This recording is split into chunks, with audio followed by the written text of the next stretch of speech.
Google. Google. Why Patwa depend Google Translate if it's not a language? Eh? Why Patwa depend Google Translate if it's not a language? He thinks a Patwa dialect. Me think it's a Patwa dialect. And when I tell people it's a Patwa language, the people that tell me it's a dialect. So how we depend Google Translate? Eh? How we depend Google Translate as a language? And it's not legally a language yet. So how that makes sense? You heard that, right? If Google has a translator for patois, then maybe it's time we stop calling it just a dialect. Hello everyone, welcome back to Training Pulse Worldwide. It's your girl Amy here, and today we are getting into a conversation that's long overdue. Is Jamaica Patois a language or is it just a dialect? Because from what I'm seeing online, people are divided. Some say it's broken English, others are saying it's a full language. So let's talk about it once and for all. I knew this was a very large debate in the Jamaican community and linguistics community, but I did not realize that it would be every single comment. I have posted videos before where I called it a dialect. All the comments said it's a language. When I post that I say it's a language, all the comments say it's a dialect. So I don't know the right answer. And apparently neither does my comment section, because this is what I find. So this comment right now has 221 likes. Since I'm replying to this comment, it's obviously going to get more because there's a video response. But then someone said, I love how she actually calls it a language, and that has 234 likes. So it's like 50-50. And then I found this survey done by the University of West Indies, Mona, in Kingston, Jamaica. And it actually said that almost 70% of the 1,000 people surveyed said that they believe Patwa should be an official language along with English.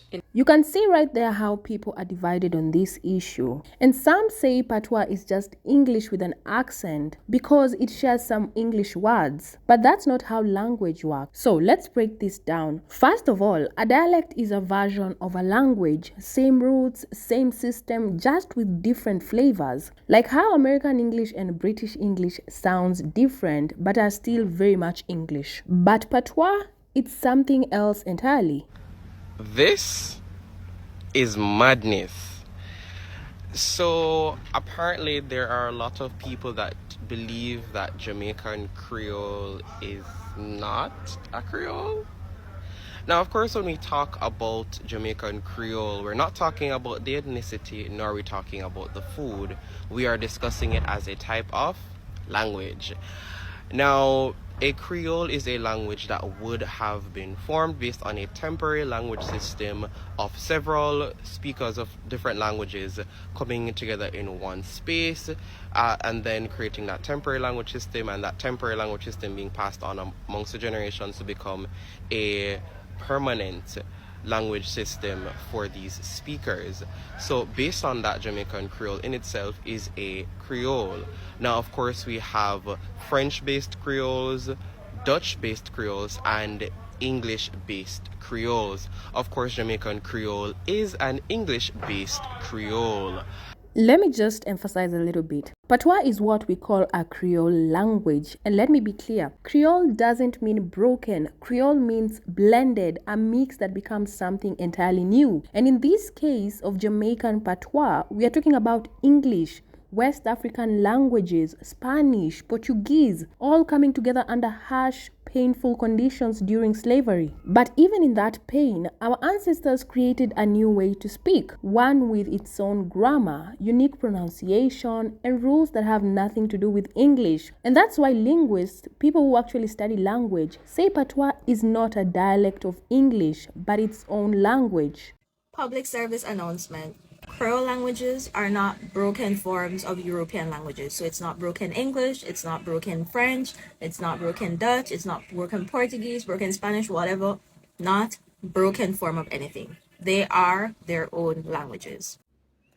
Hello beautiful people, it's your favourite black language researcher, Ife in the Cut, and I'm here to deliver to you a very, very important message. If you're from Africa, from the Caribbean, you'd have probably heard the term broken English before, maybe even broken French, and you often hear this term being used to describe Pidgin, Patwa, or any of the black languages created in those regions that the majority of the population speak. The reason why I am here to deliver a message about this particular term is it's become so normalised in the way in which we describe a language created by black people, and it often reinforces the ideas of language supremacy, colonization and racial linguistic discrimination. One of the reasons why I am so against the term broken English is because it suggests that there's something wrong with the way that we as Black people speak, or there's something inherently wrong with the language created. When these languages are creolized languages, so a mixture of African languages, European languages, and other words and language practices created in the different regions, it also is linguistically incorrect. No language is incomplete, no language is bad, and no language is broken. If the language is understood, spoken by millions of people, even if it's just hundreds of people who understand the language, who speak it, who learn it. For some people, it's their mother tongue. For some people, it's the only way in which they're able to understand and maneuver through the world. And actually, these languages have even served to be lexifiers of other languages, which kind of show how important these languages are. For example, Black English, the lexifier language, the main language or the base language is Patwa. So by even saying these languages are broken or incomplete, it's insulting to many language speakers. There are even Jamaican descendants that live in like Panama that only understand Jamaican Patois, and if you speak to them in English they will not understand, but they will understand Jamaican Patois and Spanish, which just goes to show you the breadth of the language and how important it is, but also how culturally specific and unique that it is. It's not English, it's a different language, and by calling these terms broken English, broken French, we are only not only being dishonest, but actually being disrespectful to our ancestors and those that created the language, but also we are reproducing and normalizing language supremacy, which makes us believe that Italian, French, Spanish are somewhat superior languages when they too are made up languages like everything else. Look, bro, look. It's 2024. I'm gonna need you guys to be more educated when it comes to this shit, okay? Patois is a language. It derives from the English of the Irish indentured workers that was down there being slaves with us. It derives from the Brits that was enslaving us. And then it derives from the West African language, you know, from where we came from. If you go to Jamaica right now, there's many different languages down there, because more in the city you have like, you know, more regular patois that's closer to English, but the more closer you go to the country, the harder it is to understand, because it is not just English. You, like in Jamaica, people then either speak patois, like the patois English, or you have in the country there's Cromanti, or I know as kids they used to speak Gypsy, which is like Pig Latin, okay? So yes, Patois has structure. It's not just random. And if it were random, how come millions of people understand it fluently without even being taught in school? That's because it's passed down like any real language through community, culture, and daily life. Now, let's talk about Google. Yes, Google Translate now includes Jamaican Patois. And that's not just a fun feature, it's recognition. Global tech companies don't add slang, they add languages. And that means someone coded the grammar rules, sentence patterns, and vocabulary into their system. That means structure exists, and structure means language. So here's the bigger question. If Google respects Patois enough to translate it, why don't we? Why do so many Jamaicans feel pressure to switch to English to be taken seriously? And that's not by accident. English was made the official language because of colonization. And Patois was labeled low class, street talk, and even shameful. But Patois birthed reggae, Patois birthed dancehall, Patois raised a culture that spread worldwide. And the world listens. So if the world hears it, loves it, learns it, why are we still debating whether it counts? Now, if you're still unsure, or if you're one of those people who still think Patois is just English said differently, I want you to watch this next part closely, because what she's about to do is powerful. She starts listing words after words, showing just how many completely unique terms exist in Patois. Not English words, not slang, not borrowed, real Patois words with real meanings. I'm going to squash this debate right now. Patois is definitely its own language with words that have their own meaning, totally separate from any other language. Mad puss piss. I'll wait. Drunkra. I'll wait. Duppy. I'll wait. Kumujin. Now wait. Red eye. Now wait.